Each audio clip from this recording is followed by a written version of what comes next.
I think the thing that I'm proudest of is that a hell of a lot of hard work went into these shows. We would sit round a table for 3 days with the scripts for the filming, working with every department, and it was a group thing. I mean, we had wardrobe, makeup, visual effects, cameramen, sound men, all sitting around this table, going through shot by shot.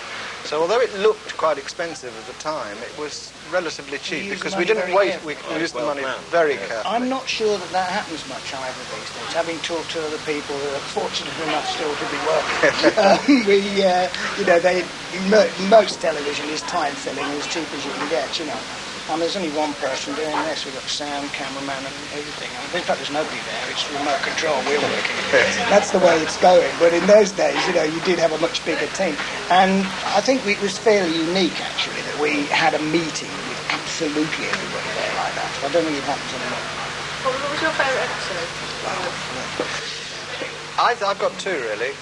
One is where we'd run out of money and we hadn't got any money for new costumes or set, so we set it in our office, which was a concrete block called the End, and that we were able to actually do verbal jokes then, which we hadn't. And the other one, I think, is one called Ecky Thump, which was a classic example. People say, how did you think of ideas? We used to, Bill and Graham basically wrote it, but before a series started, we had pages of ideas, of things that were going on, what we'd like to deal with.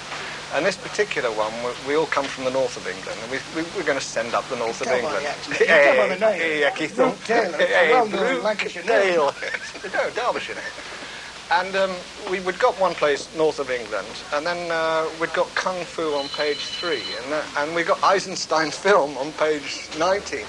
And it was putting them together that was the fun, wasn't it? But the audience had to know what Eisenstein films were and things like that. What's Eisenstein? Anyway, went right over his head. In fact, the list looked dead straight, didn't it? It was the same list as if you've been doing documentaries or panorama or something like that. Exactly.